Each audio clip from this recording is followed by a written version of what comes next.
Bonjour, je suis Christelle Chaman, éveilleuse de potentiel et voici mon index ABC. Une éveilleuse, c'est quelqu'un qui peut aider d'autres personnes à révéler leur potentiel, leurs capacités extrasensorielles et leurs dons. Toute personne qui va en ressentir l'appel peut faire appel à moi. Que ce soit pour de la guérison, pour de la formation ou simplement pour de la spiritualité ou des voyages chamaniques. D'après ce que j'entends dire, les 3 mots qui me caractériseraient, ce serait la capacité d'écoute et d'analyse, tant du visible que de l'invisible, la capacité à favoriser l'éclosion, l'émergence des potentiels des personnes qui travaillent avec moi. Et puis, les capacités de guérison, voilà, les dons de guérison qui peuvent passer à travers moi.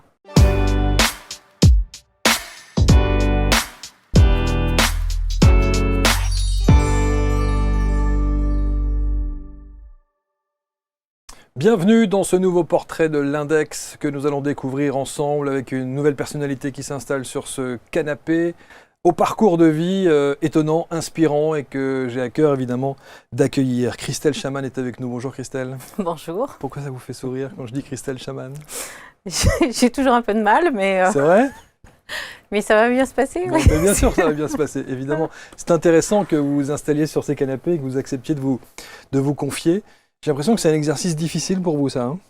Oui, mais parce que traditionnellement, le chaman, il est quand même seul. Ouais. C'est un chemin assez solitaire, de toute façon. Et en plus, moi, je suis chaman ours. Donc, Ça veut dire? Ça veut dire que mon animal, ma famille, c'est l'ours. Donc, je suis plus à l'aise dans ma tanière que sous les projecteurs. Ce qui est paradoxal, parce qu'un chaman est censé rayonner et donc donner et donc partager et donc être en lien avec les autres. Mais je le fais depuis ma maison, depuis chez moi, avec tous les gens qui viennent me consulter. Alors, on a déjà eu l'occasion de parler avec des chamans sur ce plateau. Et souvent, les gens me disent, mais je ne peux pas venir avec ni mes accessoires, ni mon tambour, parce qu'on n'a pas le droit, normalement, de les présenter à l'image. Est-ce que c'est vrai?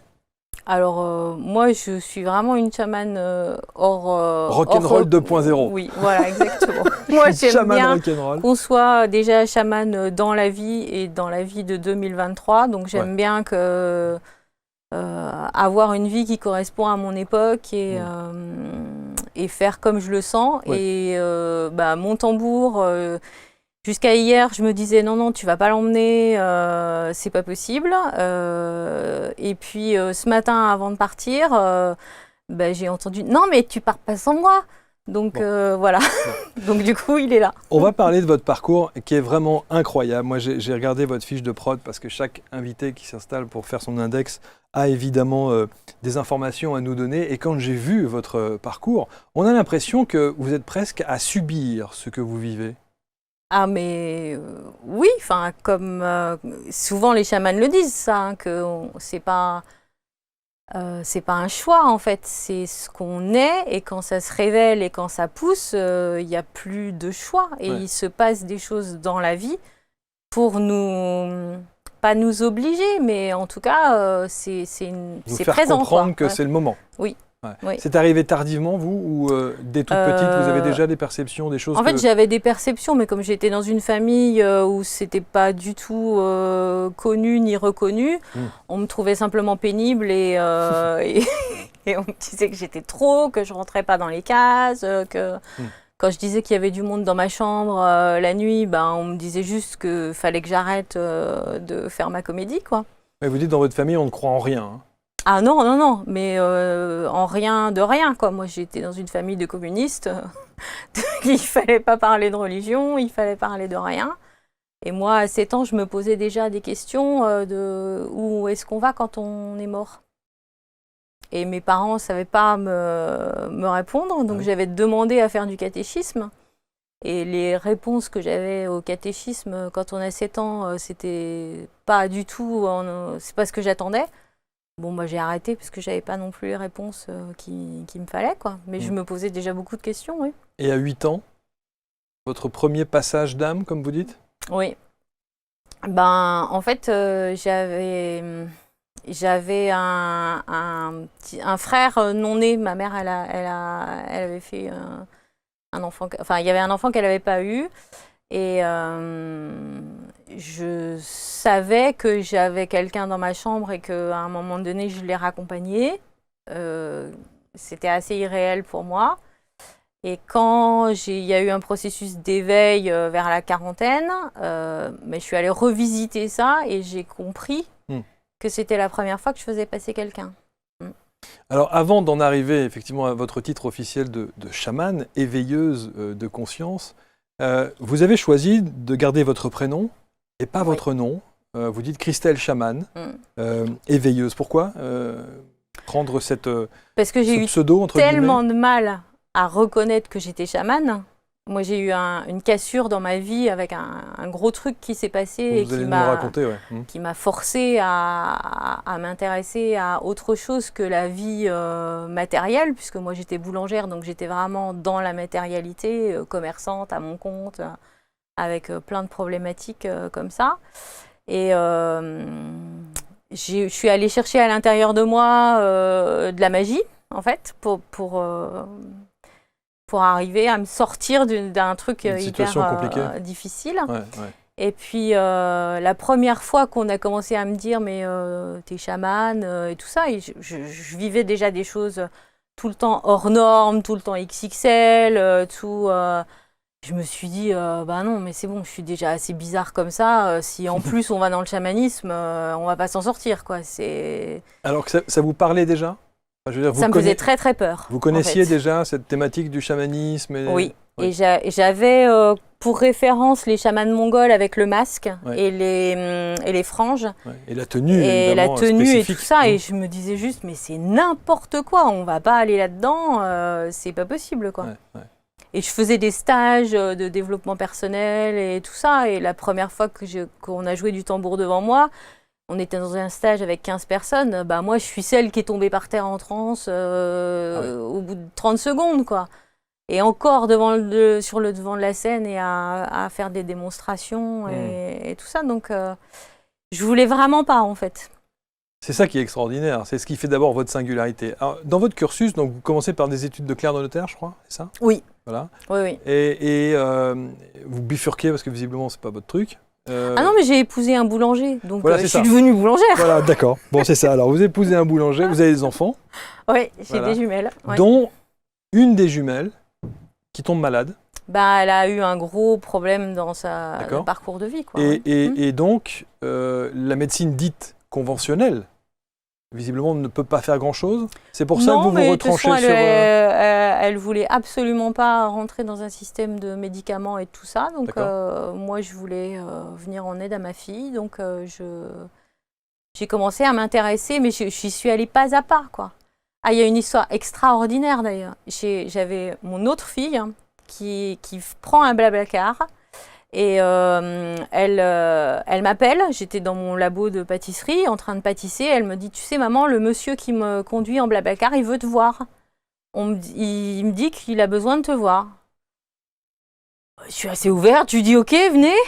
Et le gars arrive, il s'appelle Jean-Yves, je lui passe le bonjour, il est très grand, un physique de motard à la ZZ Top, et il arrive dans mon labo et juste il me pose la main sur la tête et il me dit « Tu es aimé ». Et là, je m'écroule, en fait. Je m'écroule par terre, et à l'époque j'avais un corset parce que j'avais très très mal au dos, parce que vraiment la pâtisserie c'est physique. Et il me dit bah, « Maintenant tu n'as plus besoin de ton corset ». Wow. Et je l'ai enlevé, je ne l'ai plus jamais remis. Et il me dit, bah, en fait, t'es guérisseuse, donc il faut que tu te mettes sur le chemin, il faut... Oui, ça fait beaucoup de synchronicité, en tout cas beaucoup d'attention, de ressenti, de choses comme ça, quoi. Ça fait beaucoup de trucs qui arrivent dans la tête. C'est ça, oui, d'un seul coup. Ouais. C'est-à-dire qu'on est loin des religieuses et des pains au chocolat, quoi, en fait. Hein.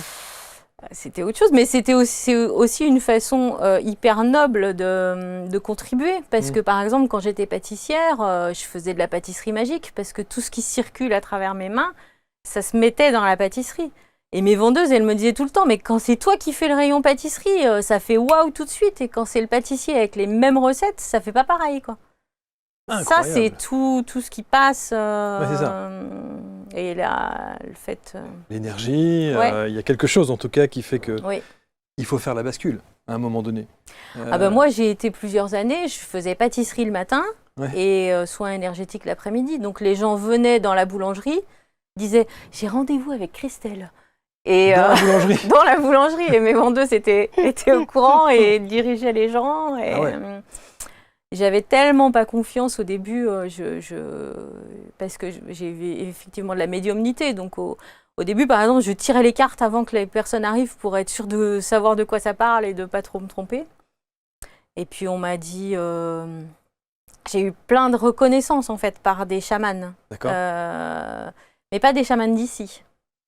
Des chamans de Mongolie, des chamans amérindiens. Alors, beaucoup disent qu'avant de devenir officiellement chaman, c'est qu'il faut l'avoir été décrété par d'autres chamans, et notamment, alors je vais sans doute employer des mots qui ne sont pas bons, mais peut-être un guide chaman ou voilà. Est-ce que ça a été votre cas ? Alors, ça n'a pas été mon cas là, dans la matérialité comme ça, mais par contre, moi, j'ai été contactée par de nombreux chamans dans l'invisible, où, allez, une petite histoire un peu fantastique. Allez-y, c'est bon ça. Elles sont croustillantes. À un moment donné, j'ai été contactée par un chaman qui vient me voir et il m'explique que dans la matérialité, il a eu un accident. Ça lui a coupé la moelle épinière au niveau du cou et en fait, ça l'empêche de voyager et du coup, il ne peut plus chamaner parce qu'il ne peut plus aller voyager pour guérir. Et il vient me trouver pour que je le guérisse. Et là, on entre dans une scène complètement surréaliste où je lui fais du soin, j'enlève la blessure, ça recircule, enfin, un truc incroyable. Enfin, moi, des fois, je me dis, si j'étais filmée, je finis en hôpital, c'est pas possible. Dans quel état vous êtes à ce moment-là ? En transe, totalement. Ok, d'accord. Totalement en transe. Donc, je fais mon truc et tout, et je me sentais hyper observée. Il y avait plein de monde autour de moi. Il y avait les anciens, en fait, qui étaient en train de surveiller ce que j'étais en train de faire. Et après, ils m'ont remercié, ils m'ont ouvert des canaux dans les mains. C'est des trucs, mais même quand je le raconte, il y a la partie de la Christelle rationnelle qui dit « on est en train de faire n'importe quoi ». Et en plus de ça, vous êtes consciente que effectivement, c'est clivant. Oui. Il y a des gens qui vont évidemment se poser cette question. Bien sûr. En regardant votre index, en se disant... Mais même moi, je me pose des questions tout le temps. Mais en fait, c'est quand je vois les effets que ça a sur les gens qui viennent me consulter. Il y a du concret. Quand je vois que dans leur vie, ça change. Quand je vois qu'ils avaient telle problématique, tel blocage, ça y est, c'est fini, quoi. Je suis la première surprise, en fait. Et je me dis, waouh. Et vous accueillez les choses et vous vous dites, bon... Alors, à quel moment vous quittez définitivement la boulangerie ? En fait, comme je disais non, on me disait faut que tu acceptes la mission de chaman. Et je disais non. Et j'avais mis ma boulangerie en vente parce que ça devenait lourd et tout ça. Et en fait, je n'arrivais pas à vendre jusqu'à un moment où j'ai eu tellement d'emmerdes parce que ça se passe comme ça quand on dit non à la fonction. La vie appuie. Et j'ai eu... Jusqu'à ce qu'on cède. Oui, j'ai eu tellement d'emmerdes qu'à un moment donné, mais physiquement, je me suis retrouvée à genoux dans mon bureau, au-dessus de la boulangerie, en larmes. Et j'ai dit, ok, j'ai tout essayé pour ne pas être chamane. Donc, puisque ce que je fais, ça n'a pas l'air de fonctionner, je vous laisse les rênes. Et puis, ok, je suis d'accord. C'est intéressant ce que vous dites quand vous dites, je crois que j'ai tout fait pour ne pas devenir chamane. Pourquoi ? Parce que je suis bien consciente que c'est énormément de responsabilités, en fait. On va toucher au cœur de l'être. Il faut faire très attention à ce qu'on fait, à la justesse, oui, vous êtes face à la détresse des gens. À pas dévisser, à pas aller dans l'ego, à pas aller dans le gourou, et à la fois c'est une discipline de vie aussi assez stricte. Je suis responsable de la propreté du canal, en fait, de ce qui se passe. Ça passe par quoi, ça, d'ailleurs, pour être cette fameuse propreté dont vous parlez ? Ça passe par ce qu'on mange, ce qu'on boit, le rythme de vie qu'on a, les gens qu'on fréquente. Pas de pâtisserie. Trop tard. Oui, ça passe quand même par une certaine hygiène. Et il y a une mise au service, en fait. Moi, la seule question que je me pose avant un soin, c'est comment puis-je me mettre au service ? Et après, ce que je vais entendre, je ne vais jamais le contester. Je vais faire ce qu'on me demande de faire. Et par exemple, quand j'ai commencé à entendre « tu vas chanter », j'étais là, bah non, déjà je souffle, je perds mes bras, non, on va pas chanter sur les gens quand même. Et si, en fait. Il y a une partie du soin qui se fait avec du chant vibratoire qui va guérir. Ce qui est extraordinaire dans votre histoire, qui est effectivement juste incroyable, c'est que vous vous laissez totalement porter. Non, mais avant de me laisser porter, j'ai beaucoup freiné, en fait. Oui, non, mais ce que je veux dire, c'est qu'une fois que vous acceptez la situation, oui. vous dites, OK, maintenant, vous vous laissez guider. Vous dites que sur un soin, c'est pas vous qui allez interpréter le soin, on vous communique le soin qu'il y a à donner. Oui. Et d'ailleurs, ça va même plus loin, c'est que des fois, la Christelle rationnelle, elle dit « Ah bah tiens, on pourrait faire ça. Ah bah tiens, on pourrait faire ça. » Et je me branche et c'est pas du tout ça. Et des fois, il y a même moi en arrière-plan qui dit « Ah ouais, c'était une vachement bonne idée ça, ça marche bien. » Donc en fait, c'est parce que je vois l'efficacité du truc que je conteste pas. Et je vois qu'en fait, plus grand que moi, il a une autre vision et il a d'autres moyens et moi, je vois que par le petit bout de la lorgnette de mon humain. Est-ce que vous avez cherché à savoir le pourquoi du comment? Pourquoi vous? D'où ça vient? Est-ce qu'il y a... Je le sais. Je suis aussi... je vais me balader dans les vies parallèles. Et dans mon processus, j'ai réintégré beaucoup de personnages de vies parallèles. De guérisseurs, de chamans. Là, c'est une vie où je réintègre tout ça pour les mettre au service. Mettre au service. Est-ce que, moi, je me mets à la place de votre entourage. C'est-à-dire que je me dis, non mais on peut se demander, honnêtement, votre mari... déjà, mon mari, c'est plus le même, puisqu'en fait, quand j'ai arrêté d'être boulangère, ça a tout chamboulé quand même. Je l'adore, on a des très bons rapports et tout ça, mais c'était plus lui qui pouvait m'accompagner dans le chemin. Non mais j'imagine, pardon, mais j'imagine le truc, c'est-à-dire que il est là, il est dans son labo, il pétrit la pâte et tout, et vous lui dites, je reviens, parce qu'il faut que j'aille faire un soin chamanique. Enfin, je veux dire...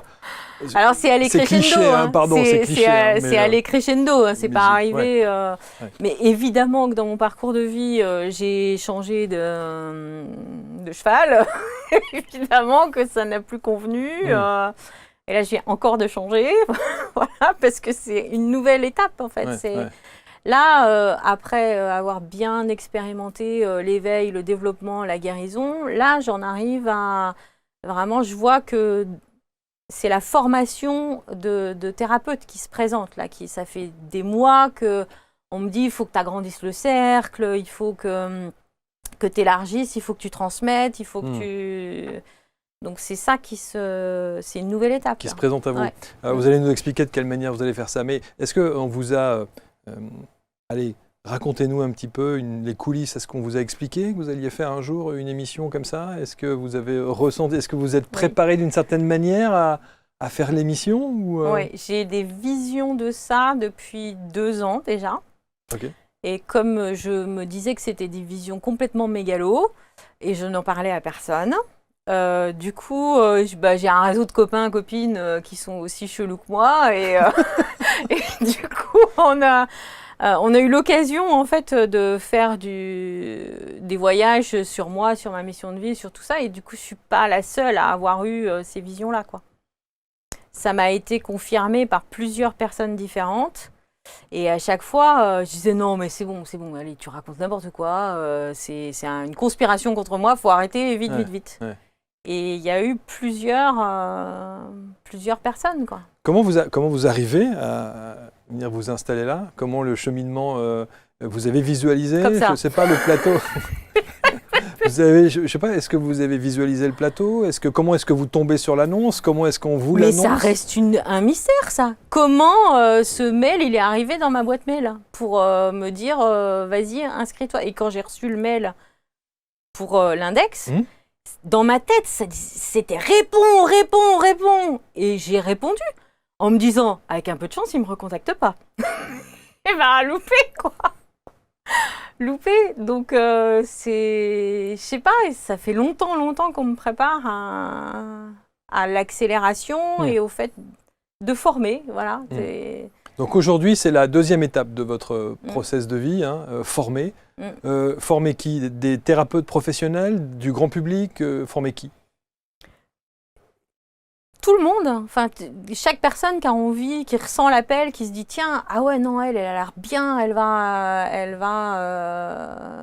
être, c'est elle qu'il me faut. C'est-à-dire former pour moi, c'est pas simplement un apport théorique, quoique moi-même comme j'ai pas voulu être chamane, en fait je suis formée à plein de choses parce que comme j'ai tout fait pour pas être chamane, j'ai fait du reiki, j'ai fait de l'access bar, j'ai fait l'aromathérapie, la lithothérapie. J'ai fait la lecture des annales akashiques. Je ne sais pas ce que c'est Access Bar. L'access bar, c'est des points énergétiques dans la tête, en fait, sur lesquels on va appuyer avec un certain protocole pour libérer des tensions et des émotions. D'accord. Voilà. Donc, je me suis formée à plein de choses comme ça. Et puis, là, ça parle beaucoup dans ma tête et qu'il faut que je fasse un manuel avec des protocoles, pas pour enfermer dans un dogme, juste pour montrer le chemin. Et dès que la personne elle a compris, elle peut jeter le protocole à la poubelle, elle connaît le chemin. Et pour moi, la formation, c'est pas simplement du théorique, ce sur quoi j'ai beaucoup de formation et je suis compétente dans plein de choses, mais c'est aussi amener les personnes que je vais former et que je forme déjà, parce qu'il y a déjà du monde. Hein. Bien sûr.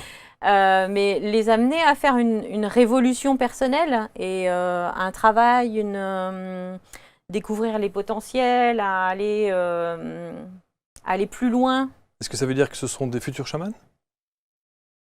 Pas forcément des chamans, mais au moins des énergéticiens, énergéticiennes. Là, dans le groupe que je forme en ce moment, il y a des trucs de fous qui se passent sur des gens qui n'imaginaient pas, qui ont appris des techniques, par exemple. J'ai une personne que je forme qui a appris la kinésiologie, et là, je suis en train de l'amener à faire de la kinésiologie chamanique, quoi, de mêler l'énergétique et tout ce qu'on voit ensemble avec ce qu'elle sait. Du coup, ça, c'est quelque chose qui n'existe pas encore. Mais ça a l'air d'être génial, quoi. Est-ce que ça ne vous a pas donné envie d'aller voir, entre guillemets, vos pairs, si je puis dire, en Mongolie, par exemple Alors, j'ai fait une rencontre avec une chamane mongole qui est venue près de chez moi au mois de janvier. Et je m'étais inscrite avec un copain pour une entrevue. Et puis, je n'avais pas vraiment réalisé ce que je faisais parce que vaut mieux pas que je réalise, sinon j'y vais pas. Encore maintenant, ça Ah oui, encore maintenant. Moi, je continue d'être surprise, tout le temps. Et vous continuez encore à douter? Non. De moins en moins. Ouais, quand même. Non, mais je veux dire, si vous en êtes arrivé au stade de former, vous ne pouvez plus douter. Oui. Ça me sert aussi de garde-fou, en fait. Oui. Donc, je n'ai pas trop envie de balayer tout ça, parce que moi, j'ai très, très peur de dévisser. Et Ah oui? A priori, je l'ai déjà fait dans d'autres espaces-temps. Donc, d'accord. J'essaye de bien tenir la limite. Je suis une madame sécurité. D'accord. Et en janvier, quand je suis allée voir cette chamane, elle est incorporée par un esprit.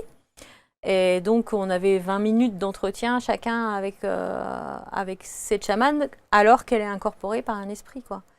Et dès l'entrée, je tremblais, j'étais déjà en transe, et elle me prend la main comme ça, et puis me dit c'est quoi ta question? Moi j'avais pas de question évidemment, j'avais encore perdu mes moyens, et je dis comment je peux être une meilleure guérisseuse? Et là l'esprit il se fâche, il commence à m'engueuler, comment est-ce que tu peux me demander ça et tout, et je me dis ça y est, l'imposteur que je suis vient d'être découverte. Et là, il me dit, avec les pouvoirs que tu as, comment tu peux encore demander ça?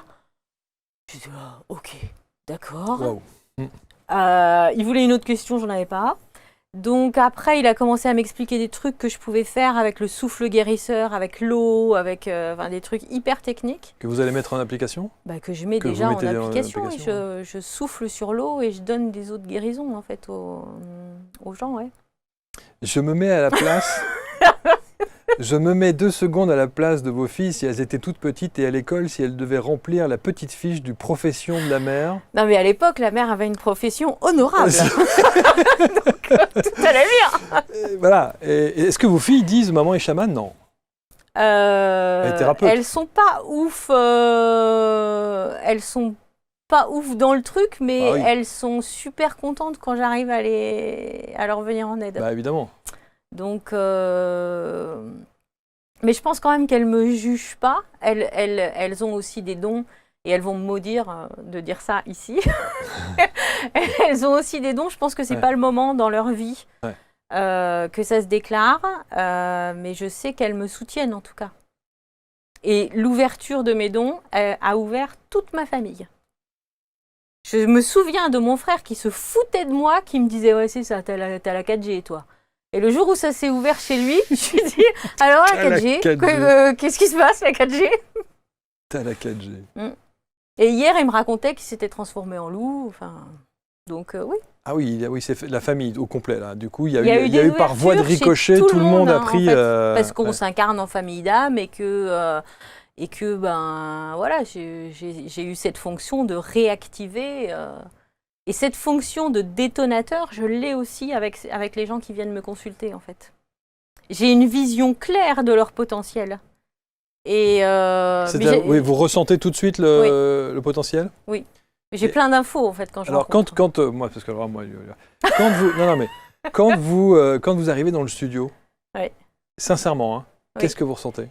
J'ai nettoyé. Oui, j'ai vu.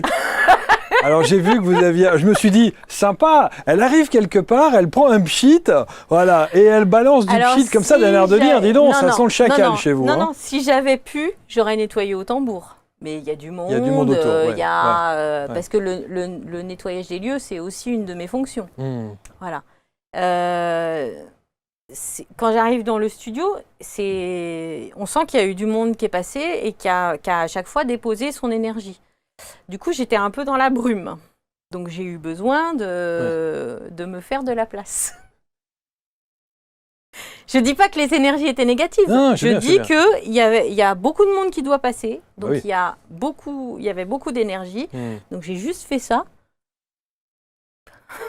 D'ailleurs, quand on a préparé un petit peu en amont, vous aviez d'ailleurs une espèce de gestuelle un peu étrange parfois. Moi, je perds les bras.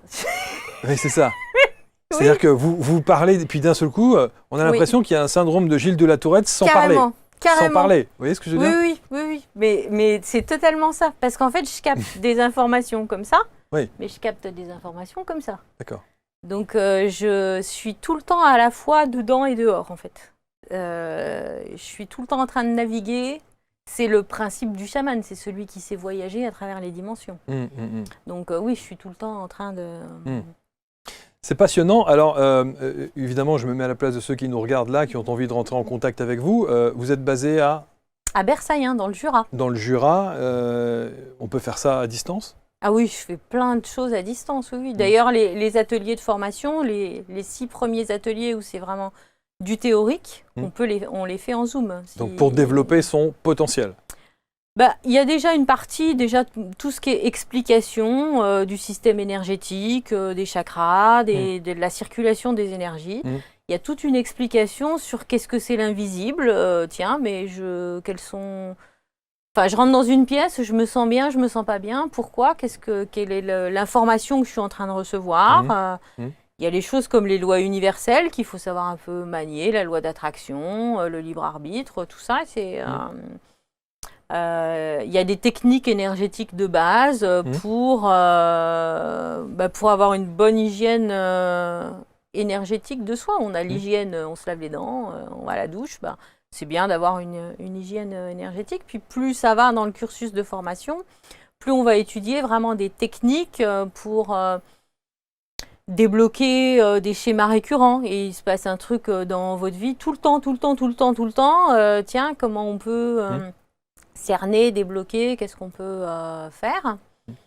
Et puis après, il y a une partie qui devient de plus en plus chamanique, quoi. Alors, c'est ça qui est... Je n'arrive pas souvent à faire, pas du tout même, j'arrive pas à faire la différence, la frontière, marquer la frontière entre la médiumnité pure, auquel cas vous êtes médium, et le chamanisme pur, auquel cas vous êtes chaman. Le chaman est aussi médium. Oui. Et le médium n'est pas nécessairement chaman. Oui, exactement. C'est ça qui est parfois un petit peu en fait, ambigu. La médiumnité, c'est pas de la voyance déjà. Bien sûr. Ça, on est d'accord. La médiumnité, c'est la façon dont on va capter des informations qui ne sont pas visibles à l'œil nu. Et le chamanisme? Le chaman, il voyage en fait. En médiumnité, par exemple, je vais arriver dans un lieu et en médiumnité, je vais capter des trucs. Il y a des informations qui vont venir à moi. Mais quand je fais un travail chamanique, je suis en face d'une personne qui a une problématique et je vais aller dans un autre espace-temps pour qu'on me donne l'information de qu'est-ce que je peux faire comme ajustement pour cette personne pour lui venir en aide. Le chaman, il met lui-même et les autres en état modifié de conscience. On voyage ensemble, on fait un truc ensemble. Le médium, il va capter. C'est pas le même travail. Oui, tout à fait. Tout à fait. Est-ce que vous avez le droit, dans le cadre de vos formations, de décréter un jour qu'un de vos consultants est médium et chaman? Mais c'est un faux débat, ça. En fait, ouais, le droit, le machin. Oui. Il y a tout un truc avec le chamanisme traditionnel. C'est surtout le titre de chaman. Oui. À ce moment-là, celui qui est médium peut se dire, bon ben voilà, je suis médium, je prends un tambour, je suis chaman. Mais moi, vous voyez ce que je veux dire? Oui, je vois. Comment dire, parce que vous marquez une distinction dans votre fiche, vous dites, Christelle chaman. Vous auriez pu dire Christelle médium, éveilleuse de conscience, et ça s'arrêtait là. Non, la signification, le terme chaman, il est important pour vous. Oui, parce que j'ai vraiment eu du mal à accepter, en fait. C'est pour ça que je me permets de le dire, parce que y a un truc chez moi qui fait toujours de la résistance. Mais au final, le titre, qu'est-ce que ça peut faire? Bien sûr. Parce que ce qui compte, c'est que vous veniez me consulter, Bien que vous ayez une problématique et que vous repartiez, vous l'ayez plus. Mais c'est toujours rassurant de pouvoir savoir chez qui on va. Bien on ne va pas chez un rhumatologue parce qu'on a un ongle incarné. Vous voyez ce que je veux dire? Effectivement. Donc, Effectivement. Voilà. Alors, est-ce que j'ai le droit de m'appeler chamane? Mais j'ai été reconnue, par exemple, quand je suis allée au Powo à Ornans, là au mois de juin, j'avais la vision qu'il fallait que je trouve une coiffe. Et je demande on était tout notre groupe habituel, et je demande à quelqu'un du groupe, je lui dis, tu sais, il faut que je trouve une coiffe. Il revient 10 minutes après me voir et me dit, je pense que j'ai trouvé ce qu'il te faut, Christelle. Je me trouve devant la coiffe, elle était même pas à vendre, elle était dans un coin, et le chaman qui était là, il me pose la coiffe devant moi. Je pleure pendant une demi-heure devant la coiffe, sans pouvoir bouger, Ok, il se passe quelque chose, d'accord. Le gars vient, il me dit, ok, maintenant je vais te raconter l'histoire de cette coiffe. Il me raconte l'histoire de cette coiffe, que c'était un guerrier, que c'était une tribu d'Amérique centrale qui avait beaucoup lutté contre l'industrie pétrolière et tout ça. Donc lutter contre le grand méchant du fric, et c'est hyper présent chez moi. Donc on remet une pièce dans la machine, je repleure pendant une demi-heure. Et après, enfin, ce chaman, il me dit, c'est bon, c'est toi. Là, il y a la reconnaissance, en fait, de quelqu'un d'une tribu qui est chaman et qui me reconnaît et qui me dit, ok, c'est pour toi, t'es la personne qu'il faut. Quand ça arrive, je suis obligée de reconnaître que je suis chaman. Et des histoires comme ça, j'en ai plein. Et est-ce que, justement, la question était dans votre entourage, chez vos consultants notamment, est-ce que vous avez la possibilité, le pouvoir, entre guillemets, de décréter que cette personne l'est également? Vous avez le droit de dire à quelqu'un, toi, je sais que tu as ces capacités, tu es chaman. Est-ce qu'on peut le dire? Est-ce que j'ai le droit? Je ne sais pas si c'est vraiment la problématique de dire j'ai le droit. En tout cas, quand je décèle ça, je vais essayer d'emmener la personne le plus loin possible. Mais maintenant que j'ai accepté de m'appeler Christelle Chamane, ça n'a plus d'importance que je dise que je sois chamane. C'est une bonne réponse. En tout cas, on aura compris, Christelle. Donc, il y a deux choses. Il y avait dans les consultations pour ceux qui souhaitent en visio ou en présentiel, hein, si on a la chance d'aller faire un petit tour et si on aime le ski dans le Jura où il n'y a jamais de neige. Et non, je plaisante. Oui, mais il y a moi. Il n'y a pas beaucoup de neige. Voilà, non, il n'y a pas de neige. Il n'y a pas de neige. Et la deuxième chose, ce sont les formations, effectivement, pour ceux qui ont envie de développer peut-être certaines capacités sous-jacentes qui ne demandent qu'à être, qu'à sortir, qu'à s'éveiller, en fait. Hein. Tout à fait. C'est tout un chemin. C'est un chemin d'évolution. Et puis, il y a aussi tous les stages que je fais, parce que très souvent, le week-end, il y a stage. Et ça, à chaque fois, c'est des évolutions majeures, le stage. Quand on s'inscrit à une immersion avec moi, il y a des gens qui m'appellent 15 jours avant, puis qui me disent ça brasse, ça brasse, ça brasse. Tu penses que c'est l'immersion à venir? Oui, je pense que c'est ça. Et à chaque fois, la force du groupe, en fait, tout ce qui se vit, tout ce qui se vit par chaque personne du groupe va se faire au bénéfice du groupe. Et les gens qui s'inscrivent à une immersion en même temps, ils ne le savent pas, mais en fait, ils ont tous des problématiques communes. Et ça va émerger, on va faire de la libération émotionnelle, on va faire du soin chamanique, on va faire ça, et c'est des moments d'évolution importants. Il y a vraiment des grands sauts qui se font dans l'évolution avec les immersions. Ouais. Est-ce que vous êtes à votre place? Maintenant, oui.